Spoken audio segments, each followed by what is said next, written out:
And the Oscar goes to Free Solo. In 2019, the documentary Free Solo won an Oscar for Best Documentary. This movie depicts Alex Honnold attempting to free solo the 900-meter vertical rock face of El Capitan. No ropes, no support. Free Solo and other movies like it portray climbers as daredevils willing to take larger-than-life risks. Has the sport of rock climbing been embellished by these movies? We dove into the center of the community to determine the misconceptions ourselves.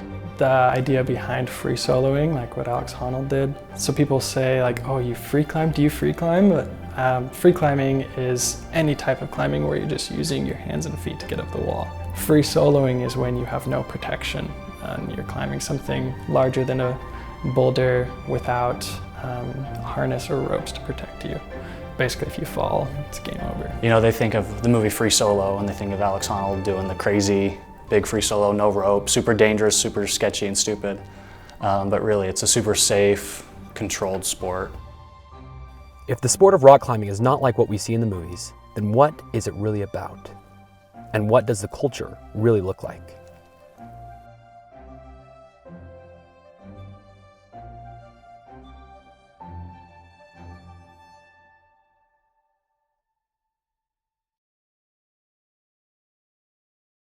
Rock climbing has come a long way since its harsh beginnings. In the late 19th century, rock climbing began to grow in popularity in Europe in a form of mountaineering.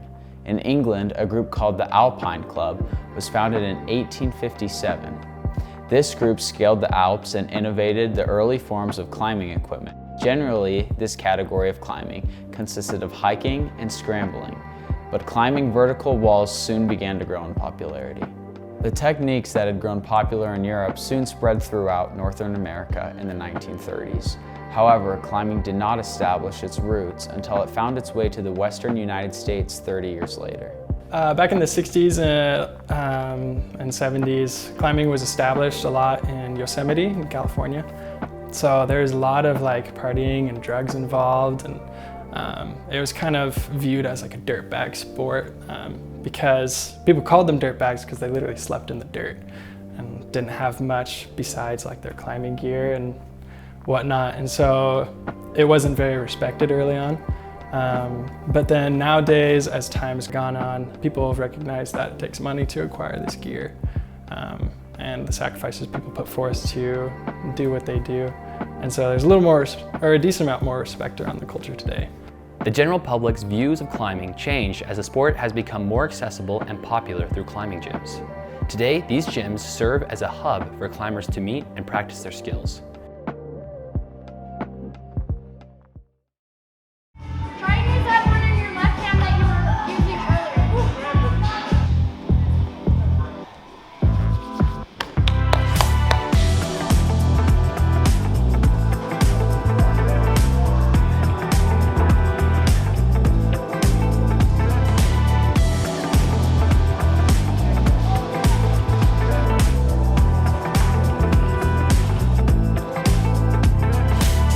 We asked Ben White, an employee at the Rock Gym, to explain to us the basics of what takes place in a climbing gym. Hey, my name's Ben White. I'm a coach at the Rock Gym here.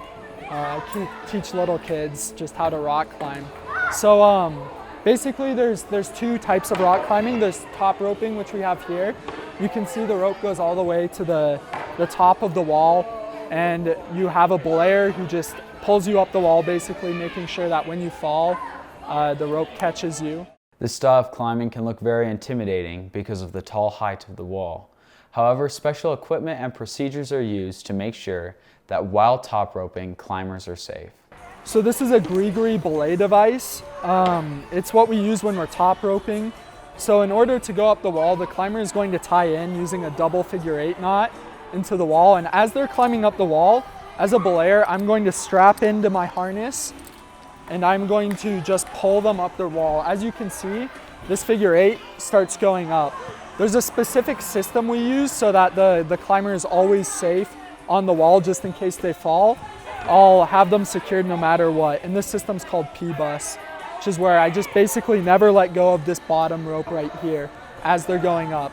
Then once they get to the top, I'll just pull this lever and they'll start to come down the wall, as you can see here. All of the top rope and climbing ropes contains small labels on the bottom with numbers ranging from 5.0 to 5.15. This numeric rating system is called the Yosemite Decimal System. The smaller numbers indicate routes for beginners, such as 5.4 through 5.9, and advanced routes are labeled with 5.10 through 5.15. Climbers will frequently be heard talking about these numbers as they discuss different routes. And then you also have another form of rock climbing called bouldering, which is where you just climb like 10 feet up and then you just drop down, and you have pads underneath you, so it's always pretty safe. But the main difference is you don't have a rope tied to you when you're bouldering. They tend to be a lot harder problems, whereas top rope tends to be a lot longer and just more endurance. Additionally, bouldering uses its own rating system. With bouldering, you always see a V in front of the number. The easiest bouldering problem is a V0. And then you start going into, as you start increasing the number, it starts to get harder. So this route right here is between V2 and V3. So it's a moderate problem, and then you start getting harder with V4 through V5, and that keeps going on. The hardest problems we have here at this gym is up to V8, V9. Bouldering requires no equipment. It's just you and the rock and your shoes and some chalk. In all categories of climbing, the shoe is essential. Rock climbers take their shoes very seriously. The idea with a climbing shoe is you're trying to maintain the structure of your foot. So it's going to be tighter and maybe a little bit of an arch to it. So it maintains the structure of your foot. That way you can actually stand on really small holds without that structure giving out. Though the equipment needed to begin climbing in a gym is relatively inexpensive, climbing outdoors can require a significant financial sacrifice. The price is the big downfall of rock climbing, just because you have to find people who are willing to pay, or you have to be willing to pay. It is very expensive. I would like to do more outdoor climbing, but I didn't want to commit to buying a rope, buying quick draws, buying everything that you would need to set an anchor and do outdoor climbing. As far as climbing gear goes, it can get pretty pricey. Like, I always tell people I have a savings account and it's just my climbing gear. It's a 20% depreciation rate. But yeah, like, you get one carabiner is about $6. You get a locking carabiner, it's like $10 to $20. And then a rack of 6 quick draws, which it's like a carabiner and then a piece of webbing between the two. That's around $70 to $100. And like a rope is anywhere from $200 to $300. So it racks up really quick. If climbing equipment is so expensive, why do people still choose to climb? We found that there is more to rock climbing than history, rating systems, and fancy equipment. There's culture. And this culture is what makes the rock climbing community such a unique environment.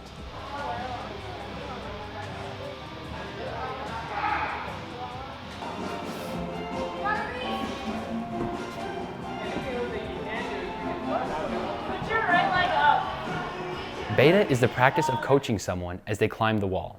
Climbers can always be found sharing beta as they belay their partners or as they are watching their friends on the bouldering wall. A unique set of terminology has resulted from climbers striving to articulate the nature of climbing routes to each other. There's a lot of lingo in climbing, so sometimes you'll hear things like crimp and jug and crack and bouldery or dynamic. You'll hear static. You'll hear something's, reachy, or you might hear the word dead point, or like there's all these crazy terms we give trying to basically describe this piece of rock. And you're trying to describe the movement of the rock. So typically you'll have a language that's describing movement and rock, and then you'll have another side of the language that's describing commands and equipment. Rock climbers use this language to help each other out as they climb. This has fostered a community of friendliness and teamwork. Oh, the people are awesome. I don't know what it is about them, but all rock climbers are just very chill, and every time I go to the gym, there's always people that are like, oh, we gotta go rock climbing sometime, even though you've never met them before, and they're just very welcoming. It's fun. It's a really good environment. Everybody's rooting you on, and it's just really cool. Everybody's super nice. I really like it. I love that everybody's so welcoming, everybody's willing to help and share beta and to assist you with anything. Well, the motto of the gym for both the Teton CrossFit and the Rock Gym is we rise by lifting others. And so that's definitely a motto that the staff tries and promotes. So we try and keep all toxicity outside of the gym. And if someone like comes in being really toxic, we don't really address them specifically, but try and like address the atmosphere and encourage like a different direction. Just like a lot of positivity, like some super strong dude will come in and climb the hardest route, and just try and encourage people climbing the super easy stuff, you know. It's one thing to examine the culture as an outsider looking in, but it's a completely different animal to feel the love and inclusiveness of being a climber. So for a day, we became climbers.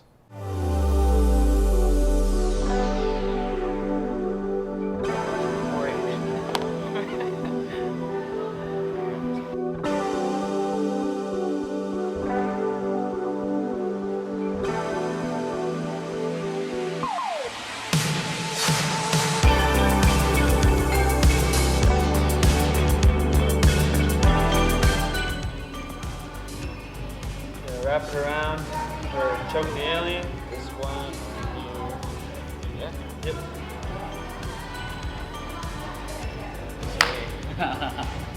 Do it one more time from the beginning. From the out lock. So you have to pull down, twist, and it comes undone. So the first step is you're going to pull. So you're going to pull up with your right hand, down with your left at the same time. Then you're going to break. Then you go under. Slide.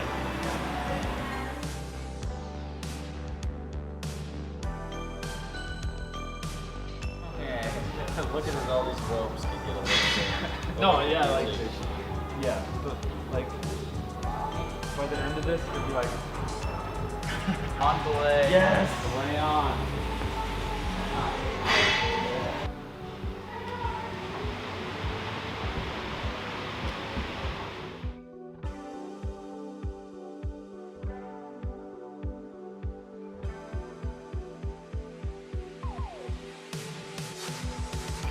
Okay. Do I say belay on? On belay. Oh, on belay. On belay. On. Climbing. Climb on.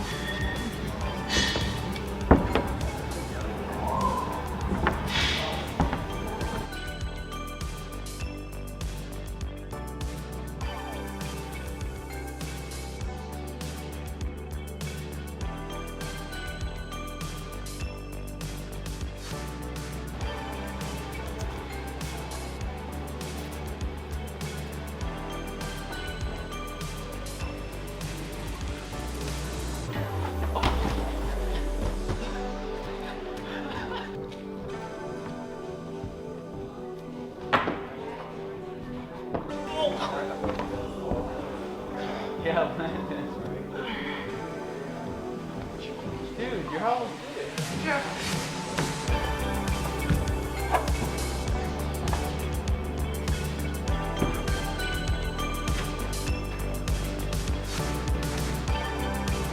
Yeah.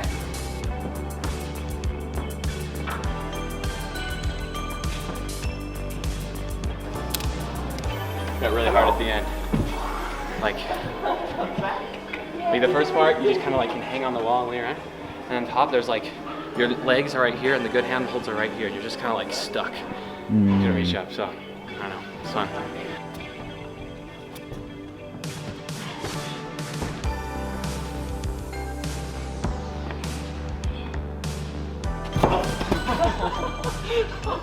Today we had the opportunity to experience rock climbing culture as a whole through the equipment that we use, the terms that our instructor used with us, and just the general environment that we were able to partake of. We were able to understand our research significantly more and kind of become a part of the community in a way.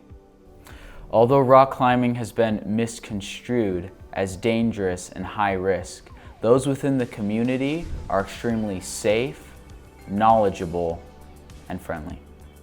Although movies may make rock climbers appear like they're these superhumans that are doing these crazy stunts that no one else could achieve, For everyday rock climbers, it's just a fun sport and a great community to be a part of.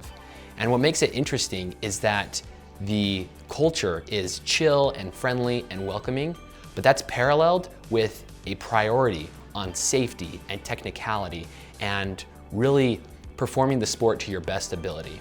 And we really felt that by joining the rock climbing community today.